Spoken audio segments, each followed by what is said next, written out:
Mebila ye megolo ka porofenseng e tlobe e le ka fase ga tlhokomelo ye kgolo ya maphodisa le balaola sephetephete. Go na le diporofense tše 5 tšeo di šomišago ditsela ka Free State mo bašomiši ba tsela ba tlogo go feta ka porofenseng ba lebile mafelo ao a fapafapanego. Se dira gore maemo a tšhireletšo a be a godimo. Fela bašomiši ba ditsela bona ba amogetše go ba gona ga bahlapetši ba tsela. Traffic ke bona e laoleha hantle haholo ka nnete ebile ga leboa gore ben balaola sephetephete ba teng re bolokeile haholo.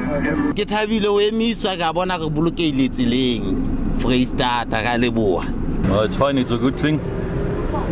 People must listen and obey the law. Lefapha la tshireletsego, ditsela le transporto la hlalošage ditsela ka moka ka porofenseng di tlobe di beilwe leihlo nakong ye ya maikhutšo.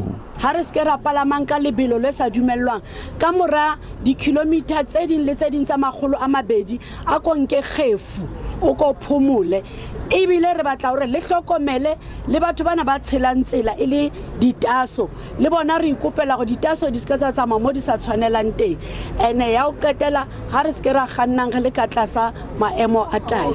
Go bile le palo ye fase ka Labone ka bordereng ya Maseru le Maputswe go ya ka Lesotho go fapana le ka mo go be go lebeletšego ka gona. Ishmael Mudiba wa ditaba tša SABC, Ladybrand.